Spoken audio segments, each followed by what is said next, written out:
şemsiye almayı unutmayın. Kafa gitti. Neredeyiz?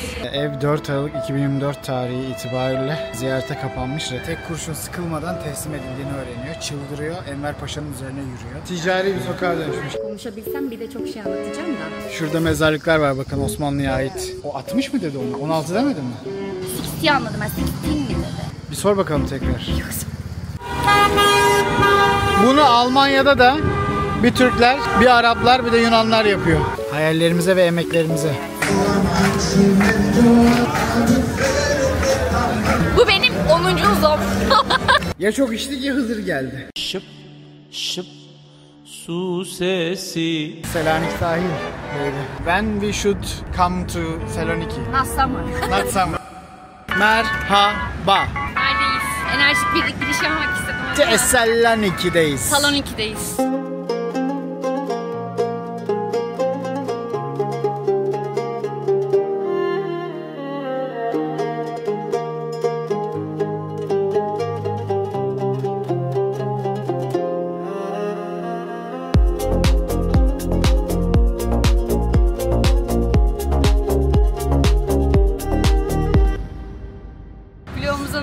Parti'ne geldik. Afitos turu yaptık, otele gittik falan fisman. Dedik ki bir de Selanik'i görmeden gitmeyelim. O yüzden 24 saatte Selanik turu başlıyor ve nereden başlıyoruz? Tabii ki Atatürk'ün evinden başlayacağız. Ve ilk önce buraya nasıl geldiğimizi çok basitçe söyleyelim. Otobüs kullandık, hava çok sıcak.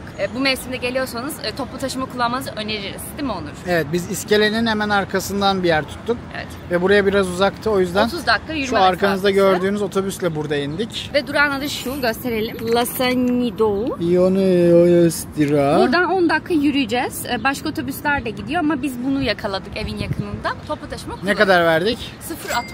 60 cent verdik. 70 dakika şu an bu yakın çevrede diyeyim yani. Dolaşım hakkımız oldu. Evet. Çok ucuz yani, o yüzden hiç taksi maksiye de binmeyin. Atlayan otobüste gidin. Ve otobüslerin içerisinde makine var. Oradan direkt kredi kartıyla alabiliyorsunuz. Direkt kredi kartı, sonra da okutuyorsunuz. Çok şıkmış şeyiniz. Teşekkürler. Afitos'tan alın. Bir de yanınızda şemsiye almayı unutmayın.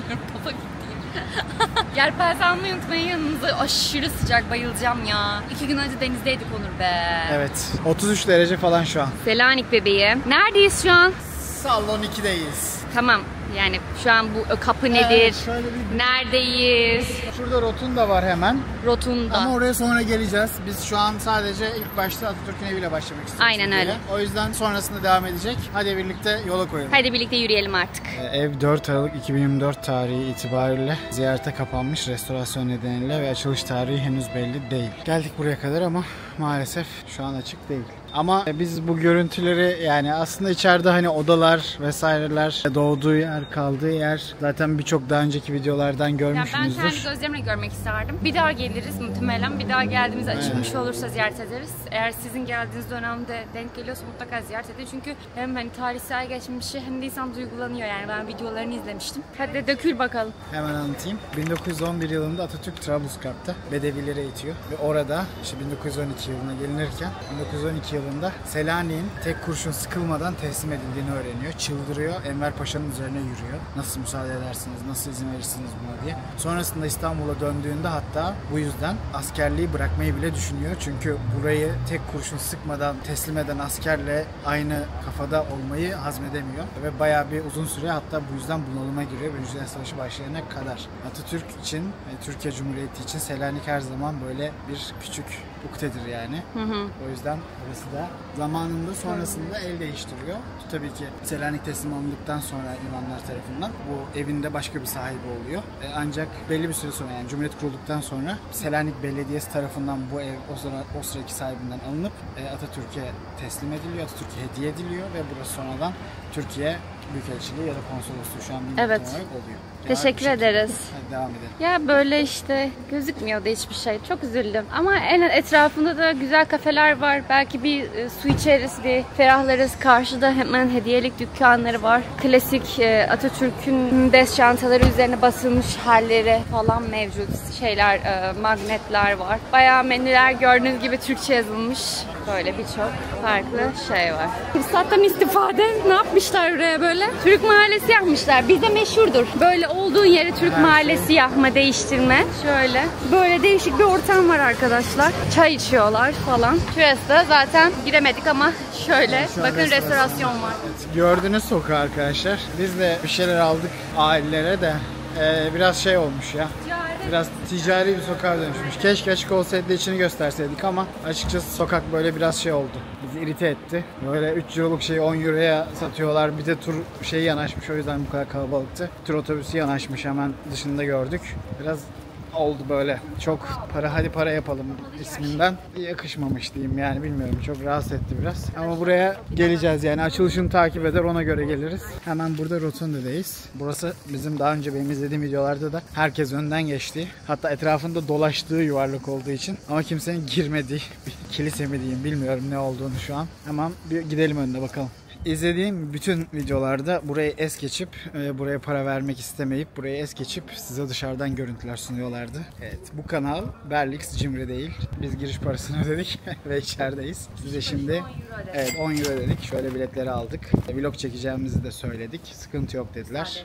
Müsaade ettiler. O yüzden şimdi rahat rahat elimizde böyle kamerayı yukarılara kaldıra kaldıra şimdi sizinle içeride biraz gezi yapacağız. Neden? Çünkü burası cidden çok önemli ve çok tarihi bir yer. Selanik'in tam ortasında Galerius kemerinin hemen yanında arkadaşlar. Hiçbir dine tam olarak ait olmayan ama 3 dinin de izini taşıyan dairesel bir yapı duruyor. Adı tabii ki Rotunda. Roma İmparatoru Galerius yaptırmış. Önce mezar olacakmış ama hiçbir zaman mezarda olmamış bu arada. Sonra Hristiyanlar geliyor. Aziz Georgios Kilisesi oluyor. İçinde büyüleyici mozaikler işleniyor. Gökyüzüne açılan bir kubbe yapıldı daha sonrasında. Yüzyıllar geçti. Osmanlı geldi. Rotunda Camii çevrildi. Böylece minareler eklendi ve aslında baktığınız zaman mimarinin ezgisi değişti.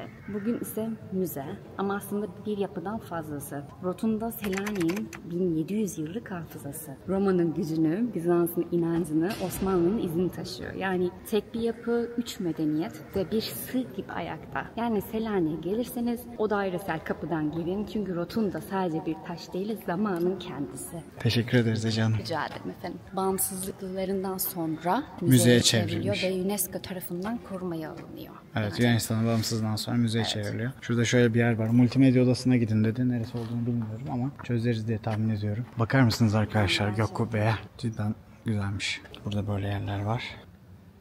Burada da zaten mozaiklerin tarihi yazıyor. Burada böyle yerler var. Bu mozaiklerin türü Greek Roman deniyor. Şurada da deniyor bak. Greek Roman artı olarak geçiyor. Yani klasik bir motifmiş aslında. Şu an gördüğünüz şeyler böyle hadi ben yapayım kıçımdan salladım tarzı değil. Burası da dışarıdaki yapıları. Ama bunlar tabii ki müthiş. Bunlar kalmamış. Orada bir bebek yatıyor. Smokin. Rotunda'nın çevresindeki güney eklentiler yapının demin bahsettiğimiz kiliseye çevrildiği Bizans dönemine ait arkadaşlar ve bu kazılar 1. Dünya Savaşı'nda başlamış. Sonra Danimarkalılar, Almanlar ve en son Yunanlılar devam etmiş bu kazıya ve şu an burada gördüğünüz kalıntılar dönemin mimarisini ve dini dönüşümünü yansıtıyormuş. Bunlar arasında bir galeri, giriş kapısı, sekizgen bir yapı ve mezara çevrilen dairesel bir bölüm var. Konuşabilsem bir de çok şey anlatacağım da. Tabii biz şu an bunların hangisi o dairesel yapı, hangisi sekizgen? İnanın fikrim yok. Keşke bir de o haline... Bir de bu tarafta var. Evet. Böyle bu tarafta var. Bir de bir şey söyleyeceğim. Baksana şey demiştik ya hani Osmanlı'nın da şeyi. Evet işte. Bakın burada da minare var. Cami olduğu zamandan. Işte. Evet. 20. yüzyılın başlarında yapılan bu demin bahsettiğimiz kazılarda kürsü kalıntıları bulunmuş arkadaşlar. Şurası kürsü muhtemelen. Üzerinde üzüm salkımları, sarmaşık motifleri ve müneccimlerin İsa'ya tapınmasını gösteren figürler vardı. Bakın burada da görebilirsiniz hani normal hali buymuş. Ve bu parçalar 1900 yılında İstanbul'a götürülmüş ve hala orada sergileniyor. Yani Rotunda sadece mimarisi değil, kayıp parçalarıyla da tarihi izlerini taşıyor. Burada hoşuma gitti yani. Çünkü Rotunda'daki bu özel vaz kürsüsünün tabanı 20. yüzyılın başlarında yapılan kazılarda yapının güney eklentilerinde bulunmuş. Ambo diyorlarmış işte bu vazların verildiği kürsüye de. İlginç bir detay. Yani ilk defa biz de bir şey alıp gitmişiz. Şükür. Çok şükür aklımıza gelmiş. Evet arkadaşlar böyle küçük bir bölge. Şurada mezarlıklar var, bakın Osmanlı'ya ait mezarlıklar var. Tarihe ve sanata doyduğumuzu düşünüyorum. Evet, yankılanma özelliği var. Akustik çok iyiymiş, o yüzden işte zaten kilise ve tam cami olmalık yerler. Evet, kovulmadan biz Rotunda'nın hemen karşısında şöyle çok güzel tatlı bir dükkan var. Eşek kafasını tişört yapmışlar. Kedi yapmışlar. Güzel değil mi? Hoşuma gitti. Bak şimdi gördün mü? Baksana şunlara. Aynen. Şöyle bir şey var. Le Petit Le Grec. Petit Grec. Çok Güzelmiş. This is 60. Okay. Look tatlı. 10 euro. 16 euroymuş. 60 vermem ama şöyle bir şey olabilir. O 60 mı dedi onu? 16 demedi mi? 60 anladım ben. 16 mi dedi? Bir sor bakalım tekrar. Aşkım ona göre alırız. 16 euroysa alırız. 60 euroysa almayız tabii ki. Bez çanta 60 euro çanta mı olur? Tamam sövseydin ya kameranın arkasında sakin ol. Sonra alacağız. Aldığımızı gösteririz. Bir karar verin. ne Tamam, hadi. alacağımıza. Bir yere geldik. Mazzarine diye geçiyor. Şimdi şöyle bir şey var. Benim buraya geldiğimden beri bak markaların logoları, benim takıntım var. Markanın logoları çok basic ama çok güzel. şık, çok güzel. Böyle abuk sabuk, antik kuntik orada böyle fullayan logolar falan yok. Basic, anladın mı? Mesela klasik renkler çok hoşuma gitti işte. Lacivertle yeşil tarzında. Yanında sorti var falan. Burası böyle. Ben şöyle bir gösterdim ama böyle bir mekan. Logo, sorti var. Buradan geçerken renkleri benim hoşuma gitmişti. Thank you. Klasikmiş bunların. Kremalı, peynirli börek değil mi? Evet, kremalı peynirli börekleri. Şimdi birazdan da ıspanaklısı gelecek. Üf hadi yiyelim. Hadi yiyelim. Dene bakalım. Efsane oldu. Güzel mi? Bir de şundan dener misin? Bu da geldi şimdi ıspanaklı. Barlık yapayım benim. Orada arkadaşlar ojelerimi yenileyemedim. Kusura bakmayın. Afiyet olsun. Lemonekler Bayağı büyük geldi. Vitamin ve deposu çok arkadaşlar. tatlı şey de geldi. Güzel mi? Güzel. Tam ya. sıcak havada bayılmamalık. Tavsiye ederiz. Bu neymiş? Giyagiyamas. Giyagiyamas. Bardağa bayıldım ya. Buraya gelmem bile her şeyi alıp götürmek istiyorum. Yani bizim Çok- şey gibi tarihi eser kaçakçılığı gibi Müzeler Adası videomuzda. Hemen onu da şuraya bir yere bırakalım.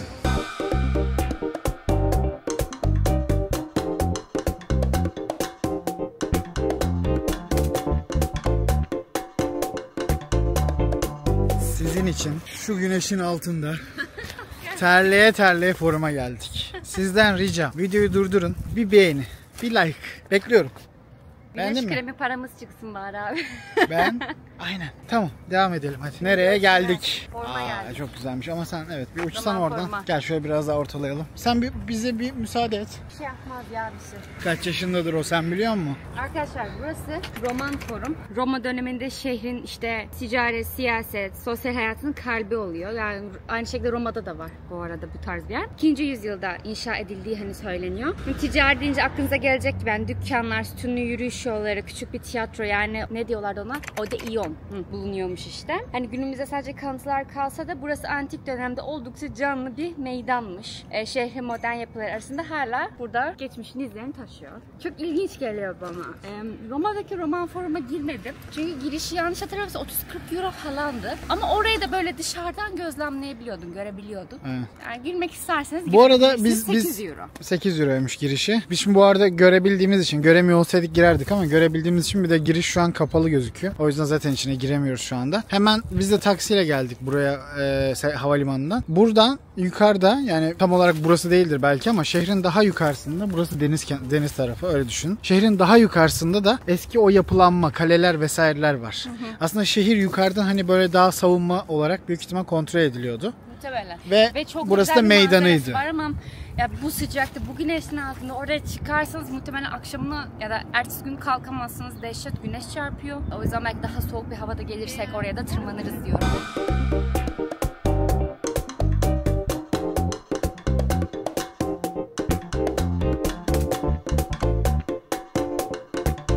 Bakın şurası efsane bir manzara değil mi?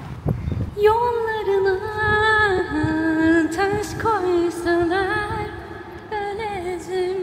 Aristoteles der ki devlet üstüne. Bulamadın değil mi yaratıcı? Bulamadım. Arkadaşlar Aristoteles Meydanı'na hoş geldiniz. Cidden Selanik'in en güzel noktası. Çarpıcı. Zaten her sokağa denize bakan bu şehrin belki de en güzel sokağı. En güzel caddesi. Hadi karşıya geçelim.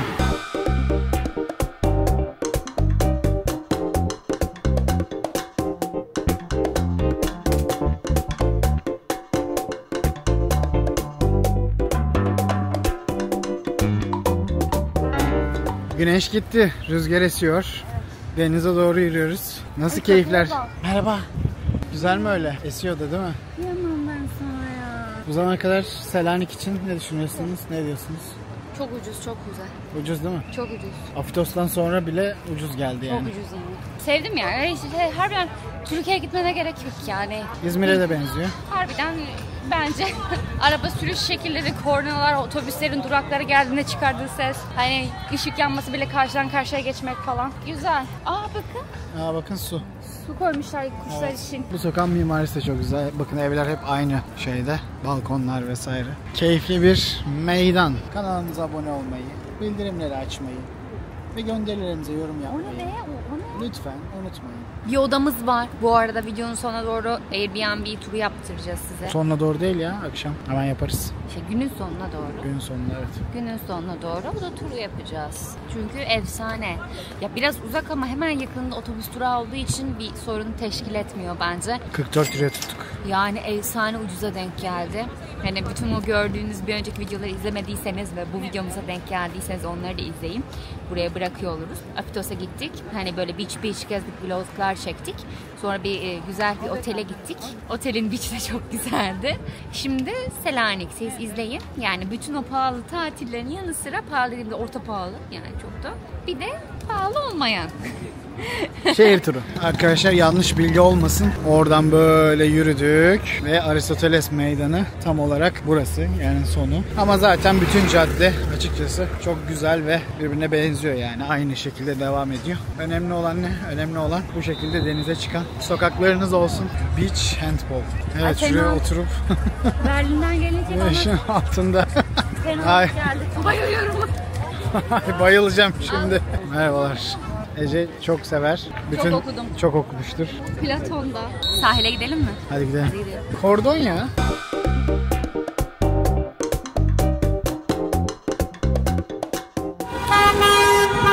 Bunu Almanya'da da bir Türkler, bir Araplar, bir de Yunanlar yapıyor.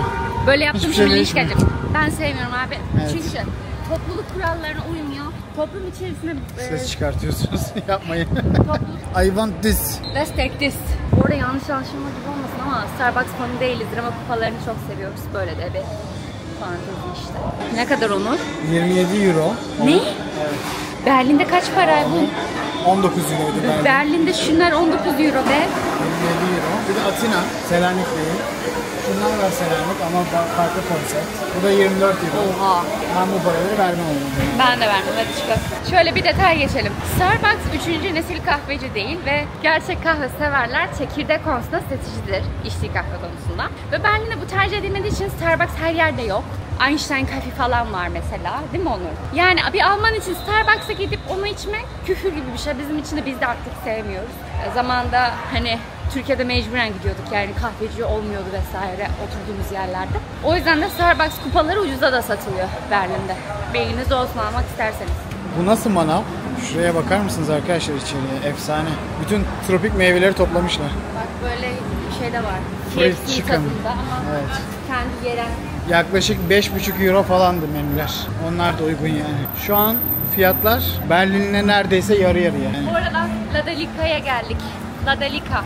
La Dalica'ya geldik. Aslında şey değil, Aristoteles Meydanı'nın ortasında karşıya geçmeniz gereken bir yol var. O yol böyle La Dalica diye geçiyor. Haritada gösteririz. Buranın aslında Nevinzadesi gibi, ilerisi biraz. Aynen. Şimdi birazdan gideceğiz. Alışveriş merkezi falan da var. Evet. işte. Hadi gezelim biraz. Hadi bakalım.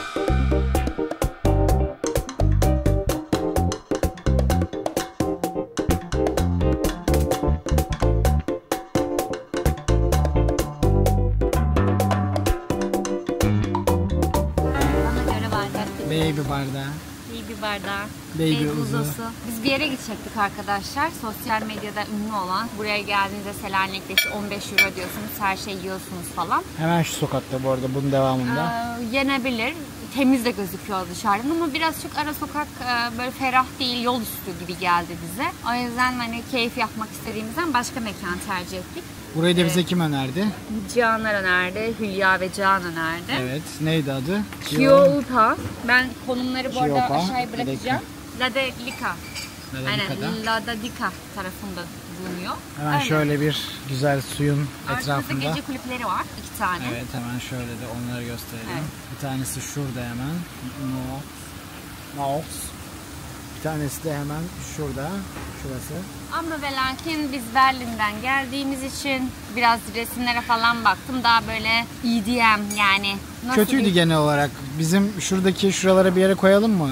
Fethedele müzik diyorum. Fethedele müziğe de baksınlar. Fethedele müzik, tamam mı? Kültür karnavalı tarzında bir şeydi. Berlin gece hayat. Şimdi ne geliyor biliyor musunuz? Böyle senede bir kere yapılan böyle hayvani bir tekno festivali var. Ona gittik. Çoktan yükledik. Sen hala izlemediysen git izle. O da buraya gelsin. O da buraya gelsin. Çılgın attık. Siz de böyle Berlin'de işte gece hayatı, gençlik ne yapıyor falan diye merak ediyorsanız mutlaka o videoları izleyin. Bulgurdi, cacık, kavurma ve Greek salat istedik. Ve Greek salat. Ana her yemek şey istemedik. duruyor. Her şey başlangıç oldu. Çünkü zaten porsiyonlar o kadar fazla geliyor ki ana yemeğe yer kalmıyor genelde. Bu sıcakta çok yenecek gibi Sıcakta değil. yemek yenmiyor bence. O zaman hayallerimize ve emeklerimize. Evet. Durum bildirimi yapalım. Keyifler yerinde mi? Yerinde, hava daha yeni. Hani böyle Saat kaç oldu? 9.30 oldu saat. Yaklaşık 2 saat 3 saattir oturuyoruz. Hava yeni oturulabilir hale geldi. Masaya ilk oturduğumuzda bir şey yiyemedik. Çok sıcak. Şimdi yiyoruz. Şurada canlı müzik var. Şu restoranda. Şu tavernada. Burada da var. Ama bu tavernaya gelenlerin deneyim yani daha düzgün gibi geldi bana. Daha keyifli. Oraya göre evet daha iyi yani. Buradaki açıklamadaki şeylere de güvenin. Çünkü biz de açıkça söylemek gerekirse hani birilerinden yani Selanik vlogları izledik ama oralardaki önerilen mekanlara giderek size bir şey önermiyoruz ya da poppy mekanlara giderek bir şeyler önermiyoruz. Cidden karşımıza çıkan sizin de büyük ihtimal Atatürk evine gittiniz. Sonrasında aşağı doğru iniyorsunuz.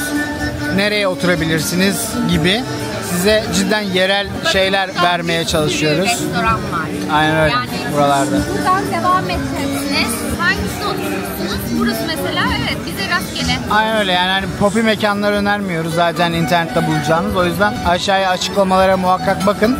Ona göre şey yaparsınız. Teşekkür ederiz. Berlin'se yine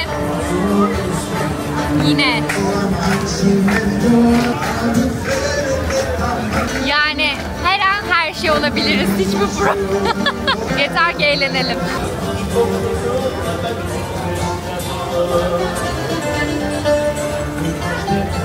Aa bu ne? Beni de alın. Bak şimdi ben dans yapıyorum şu an. Şu an biri kolumu tutsa. Tutarım. Bu benim 10. uzun. Ana yol üzerinden gitmek yerine ara yolu tercih ettik.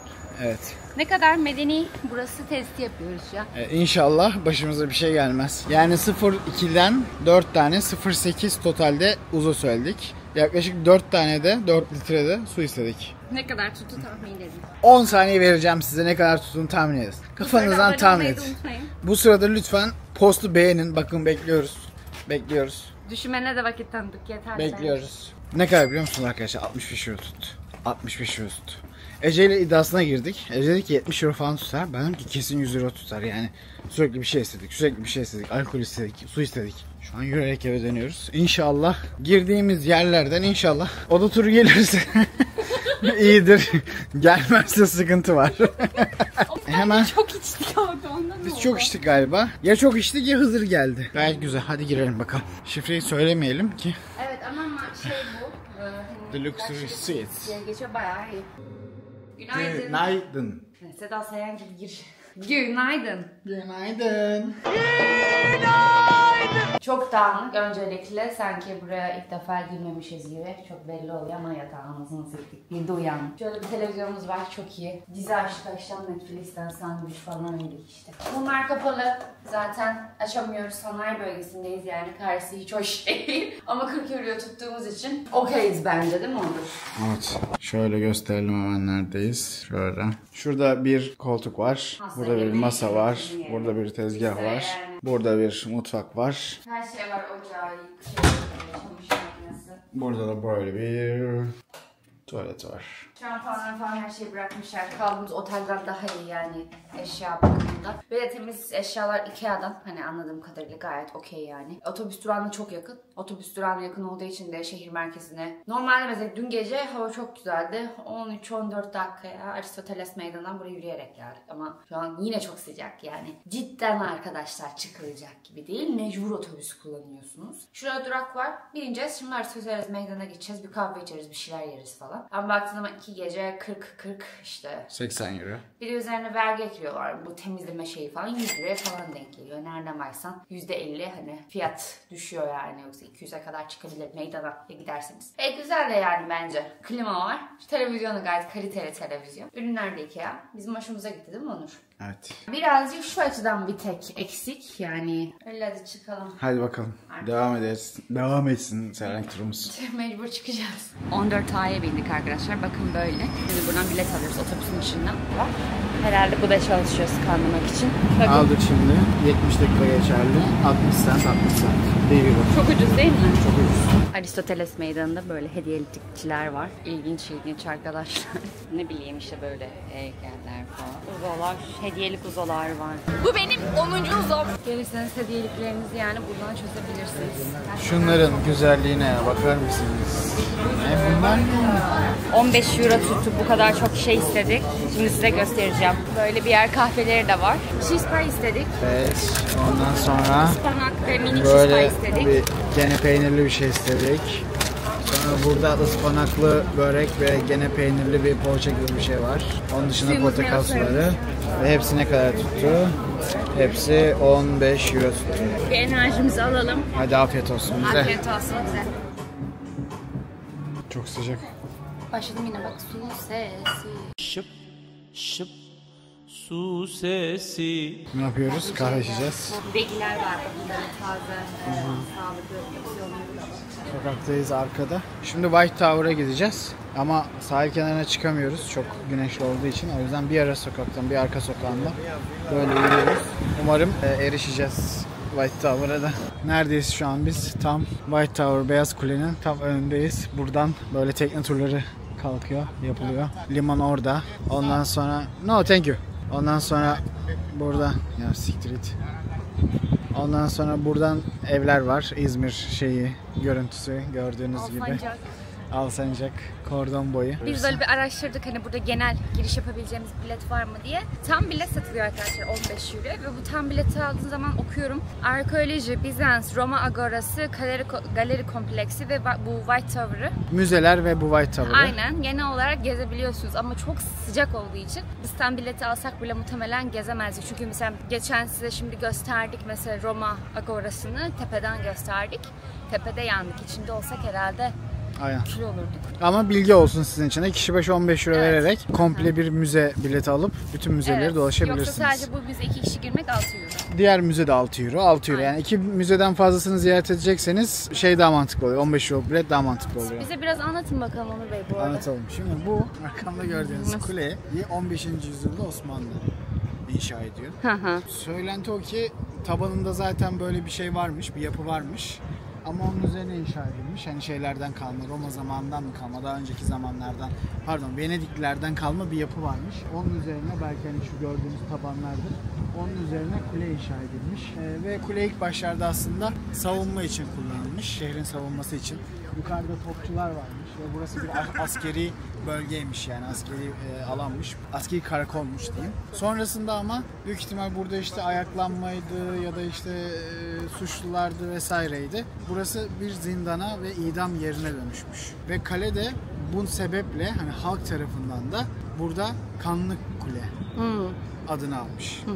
Sonrasında işte Selanik'in de Yunanistan'ın da hani bağımsızlığını elde etmesine yakın o zamanlarda bir Yahudi tarafından diyebiliyorum ama hani genel olarak halk diyelim. Geri kalanın eğer varsa yanlış bir bilgi aşağıda yorumlarda buluşabiliriz. Beyaza boyanmış kanı aklamak için. Yani artık hani burası hani artık idam edilmeyelim, artık özgürlüğümüze kavuşalım adı anlamında. Beyaza boyanmış. O zamandan beri de şimdi artık beyaz bir şey kalmamış. Boyalar da silmiş ve normal şu an taş yapıda. Ama White Tower ismi de aslında oradan geliyor. Biraz daha bu kanlı kule olmasına bir isyan ya da o idamlara, o ölümlere, o cezalandırılmalarına mesaj bir gibi, olarak, sosyal mesaj. Evet, yani artık böyle olmasın diye. Zaten sonrası kısa bir süre sonra da zaten Selanik'te Yunanistan'ın eline geçiyor diyeyim. Bağımsızlığına kavuşuyor demeyeyim ama Yunanistan'ın eline geçmiş. Evet, bu şekilde. Şöyle bir yerde arkadaşlar, idam da ne bileyim yani. Yalnız buna merdivenle tırmanıyorsak ben aşağıda seni beklerim FYI.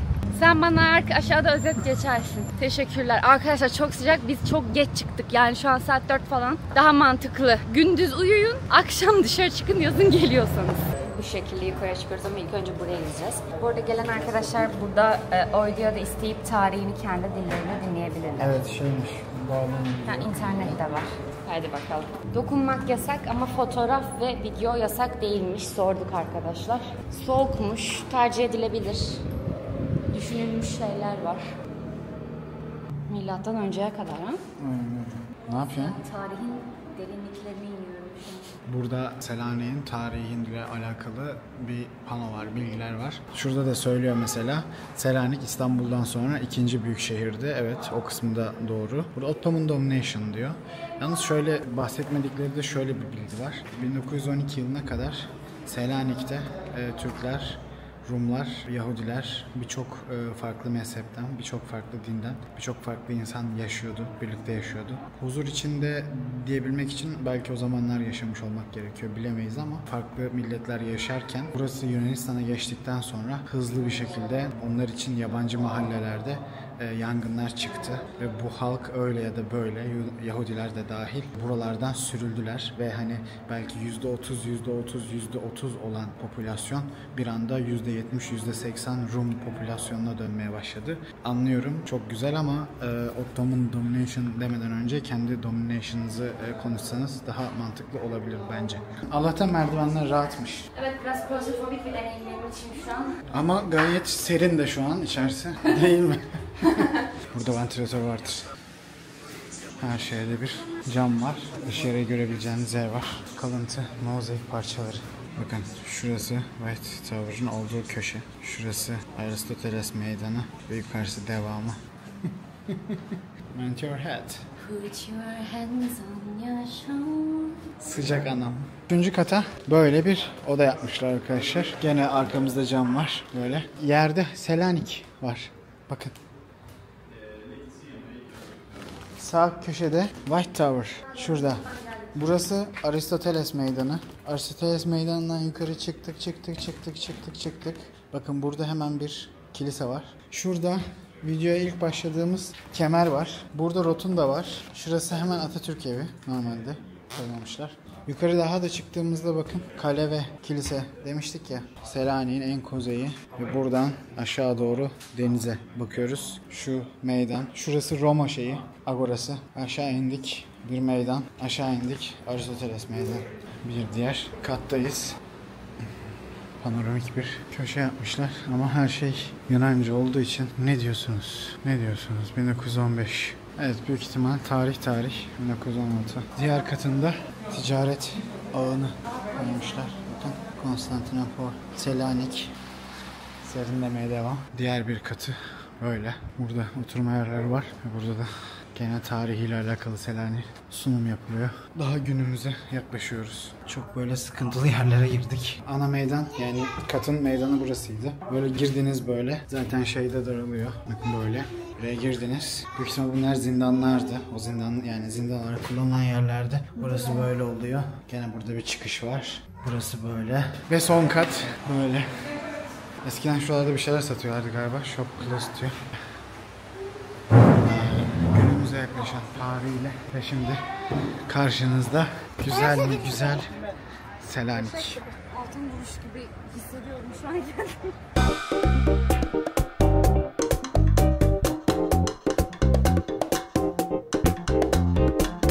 Nasıl? Çıktığına değdi mi manzara? Ya Aa, merdivenler çok çıkılabilir merdivenler. Süper. Manzara harikadı. Çok sıcak. Çok sıcak. Ama bak mesela şey yapmışlar. Şimdi kapamışlar şeyleri demirlerle ama buralar açıklıkmış ve toplar burada duruyordu büyük ihtimal. Top atışları Bir de için. şöyle bir şey var. Hani ben klostrofobik bir alanda bulunamamama rağmen çıkılabilir, görülebilir bir Evet, burası gayet rahat, ferahtı yani haleydi içerisi. yani. Gördüğünüz gibi arkadaşlar artık Berrakko hizmeti açılıyor. Bizimle çalışanlar göç edebiliyor. Bizimle çalışanlar bir iş bulabilecek hale geliyor. Bizimle çalışanlar eğitim hayatında ve entegrasyonunda başarılı olur. White Tower içinde tekrardan ufak bir PR'ımızı yapalım. Berrakko için aşağıdaki linkten. Aynen, çok yakında. Çok Saat yakında. yakın. Very soon. Antik butik daha böyle karamsar şeylere ilgim vardır. Ben mesela burada olduğumu düşünemiyorum. Değil mi? Bir şey Yani gibi. böyle kapalı. O Zindan. zaman belki cam da yoktur ha, cam. Vardır. Cam yoktur da demir vardır. Demir vardır mesela. Aynen. Bu sıcakta. Bunun içinde. Şunun içinde hapis. Hemen arkamda görmüş olduğunuz yapı, şu yapı Makedonya. Studies Sorcery. Makedon Araştırmaları Enstitüsü'ymüş. Kültür ve sanat çalışmaları Makedonya bölgesiyle ilgili kültür ve sanatsal çalışmaları yürütmek için kurulmuş. Aynı zamanda Kuzey Yunanistan Devlet Tiyatrosu da gene bu yapının içerisindeymiş. İçerisinde konferans salonları, tiyatro salonları, işte kütüphane, bu konuyla alakalı Ya sanat çalışmaların kültür merkezi olduğu, gibi kültür sanki merkezi aslında, gibi bir evet. şeymiş. Bu da böyle bir küçük bilgi olsun. Havalimanı şu tarafta kalıyor arkadaşlar. Hani White Tower'ın şeyine göre. Şurası da Selanik, hiç öyle düşünün. O tarafta gene havalimanının yakınlarında, hemen havalimanını biraz geçtikten sonra da beachler başlıyor aslında şehir bittiği zaman. Oralara da gidip orada da aslında denize girebilirler. İlla Halkidiki'ye kadar gitmelerine gerek yok denize girmek için. Ama tabii ne kadar temiz, ne kadar Halkidiki gibi plajları var. Orası soru işareti olur ama sonuçta denize girebilirler yani. Aynen. Hemen yanımızdan CHP İzmir teyzeleri Kadın geçti. kolları. Tamam ama kadın kolları geçti. Şu arkada işte demin yerimiz var ya, White Tower. Diyorlar ki çok sıcak, içeriye niye klima koymamışlar? Dışarısı zaten sıcak. Ben nasıl yani hani? 6 euro verdik. Parasız olsa bile çıkılmazmış diyorlar. Öyle mi dediler? Parasız da olsa çıkılmazmış mı dediler? 500 yıllık şeye, taş yapıya neden klima takmadınız? Böyle hiçbir şey araştırmadılar da. Biz anlamadığımız şey ChatGPT'liyoruz. Ne anlatıyor? Bize Türkçe özetle diyoruz. Özetliyor. Merak ediyoruz çünkü. Okumaya üşeniyorsak da bunu yapıyoruz en azından ya, öğrenmek için. Hatta yani arkadaşlar şöyle bir şey var. Bu içerikleri çekerken belki normalde önünden böyle pas geçeceğimiz yapıları durup hani size de gösterebilmek için biz de aslında öğreniyoruz size anlatırken ve çok keyifli oluyor. Geçen onlarla konuştuk. Bu içerikleri çekerken sosyalleşiyoruz yani. Belki örnek veriyorum bir cumartesi çıkmayacağız. Oturacağımıza çıkıyoruz. YouTube içerik üretme kısmı da hani bize de çok iyi geliyor yani. Adeta bir sonbahar esintisi yaşıyoruz. Sahilde esintili bir yürüyüş yapma kararı verdik. Gitmiş olan güneş şimdi tekrar geldi. Daha önce vardı. Kulenin üstündeyken güneş geldiğini gördüysek teknik olarak yine gelir. Nereye? Ben atlayacağım, Afitos'tan çıkacağım. Ya ben bu koşullara dayanamam. Görüşürüz. Arkadaşlar buranın marketi for all. Ya her yerde, her köşede olan şu anda. Kesin Lidl falan da vardır ama biz görmedik. Evet. Sabah 4'e kadar ihtiyaçlarınızı alabilirsiniz. Bir gelelim hem serinleyelim, bir su alalım dedi. Kendi size şöyle bir genel fiyatları göstereceğiz ve klasik Starbucks bu arada. Hani Şimdi hemen neydi o? Nişantaşı'nda mıydı? Bebek'teki. Bebek sahilde. Klasik. Selanik sahil. Böyle. Hadi bir Yunan ve Türk gibi karşıya geçelim. Hoppala. 1 euro, 60 cent, kruvasanlar, çikolatalar, barlar, protein barlar, 80 cent, 1 euro, 1,5 euro. Evet, biralar ne kadarmış? Şu Mötöz 97 cent, bira 1,40. Daha önce denedik. Bu da 1,25. Bak bunlar daha da yerel belki hani. Bu 50 cent, evet. Müthiş gerçekten. Burada 50 cent şeyde de 1 euroya satılıyor. Restoranlarda falan da 1 euroya satılıyor cidden. Şunları da Uygun, göstereyim. güzel. Böyle girdiğin zaman burada markette bir sürü bulabiliyorsunuz ihtiyaçlarınızı karşılayacak şekilde. Şöyle bir şey 1.70. Biz de aldık.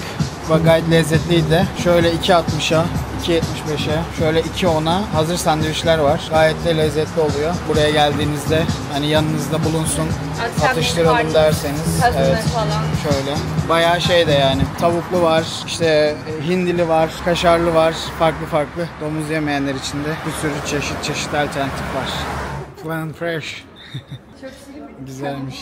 Böyle bir dükkan varmış. Aa baksana şöyle. Güzelmiş. Ama ben olsam mood board yapardım bunları. Yapıyorlar ya işte Burhan Altıntop kırmızısı. Ha, değil mi? Yeni iş fikri. Evet arkadaşlar. Kafalar çalışıyor. Kafalar çalışıyor. Bakın mesela. Bakın evet. Size gösterelim. Biraz da iş. Core Construction. Bak burada da Partenis. Partenis. İnşaat firmaları babasının soy ismini koyup inşaat açmıyor. Evet. Trabzon'da müteahhit eksiği var. Duyurulur. Bakın burada bir Molde diye bar restoran var. Şöyle logosu. Şöyle bir dükkan var. Bence artık genel olarak Tasarım dükkanı. Tasarımlarda da hani fazla detay devri bitti yani. Hani az detay ama hani değerli ya da şık şeyler. Bakın şöyle bir dükkan var. Cozy Kit. Burada çok fazla butik var bu arada arkadaşlar. Bu nasıl manken? Bu nasıl manken ya? Gerçek gibi. Şöyle Bubblegum diye bir dükkan. çok iyiymiş. Dükkanın içi de pes pembe. Baksana parmak detaylarına, çizgileri, ojeler falan. Arkadaşlar ara sokaktan çıktığımız zaman Selanik Başpiskoposluğu çıktı karşımıza. Şöyle de bayrakları var. Ortodoks Kilisesi'ne bağlı idari bir merkez aslında. Aynen Böyle ve burada da başpiskoposların hem isimleri hem de anıtları var. 1912-1951 yılları arasında bu kişi. 51-67, 67-74, 74-2003. Büyük ihtimal yanında başka biri de olmadığına göre 2003'ten biri de başka biri idare ediyor. Denilene göre buradan okuyacağım direkt. Bence önemli bir detay. Bu tarz yapıların genellikle dini yönetimle ilgili belgelerin, görüşmelerin, kilise etkinliklerinin koordine edildiği yerdir. Yunan Ortodoks Kilisesi'nin bölgesel merkezlerinden biridir. Yani bütün din bazlı araştırma, çalışmalar, kararlar muhtemelen burada alınıyor. Olma ihtimali çok yüksek. Evet, burada da en son 2003 yılında vefat etmiş bir başpiskoposun orada şeyi var. Sonrası yok. Girişi de böyle bir yer. Aynen. Psikopos. Hemen o başpiskoposluğun arkasında da Saint Georgios katedrali var. Bu da 1911-12 yıllarında mı? Ne zamandı? Pardon, demin okumuştum şeyini. Atatürk 10 yaşındaymış. 1891 yılında yapılıyor burası. Oradan hesap etmiştim. Aynen. 1891 yılında yapılıyor. Şurada da hemen şeyler var. Şöyle esmera, şöyle yerler var.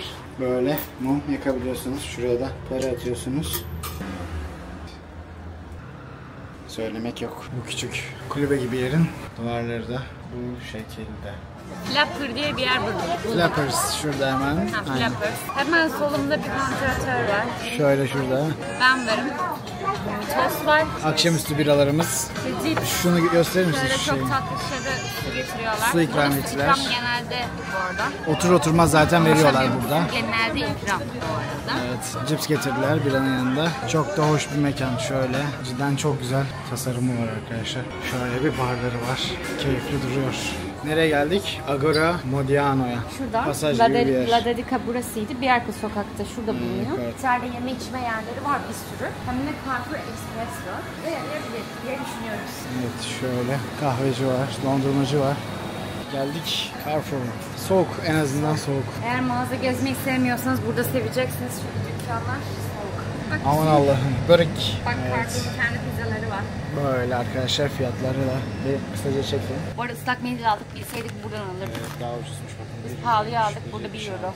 Daha uzun. 80 sente var. Şöyle domates salçaları 1.45, 1.39, 1 euro, 1.20.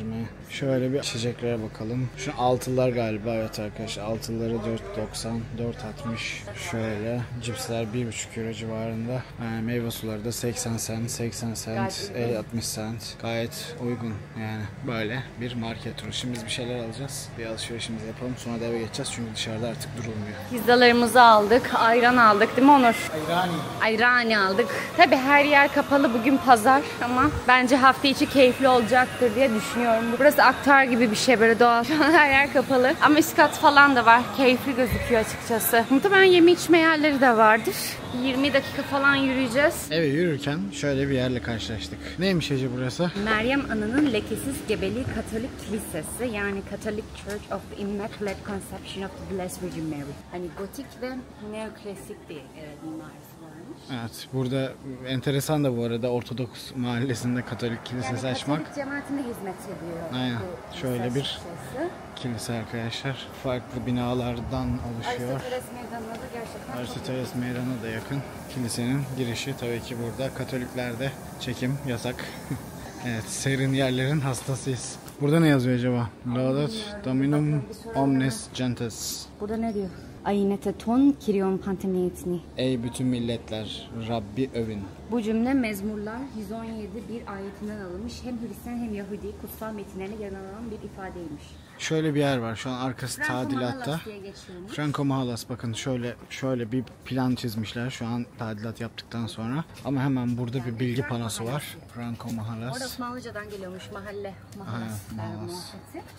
Katolik cemaatinin İtalyanların, Fransızların, hani Batılıların yaşadığı bir bölge ve aslında biz onu sorguladık. Hep Ortodoks gördük.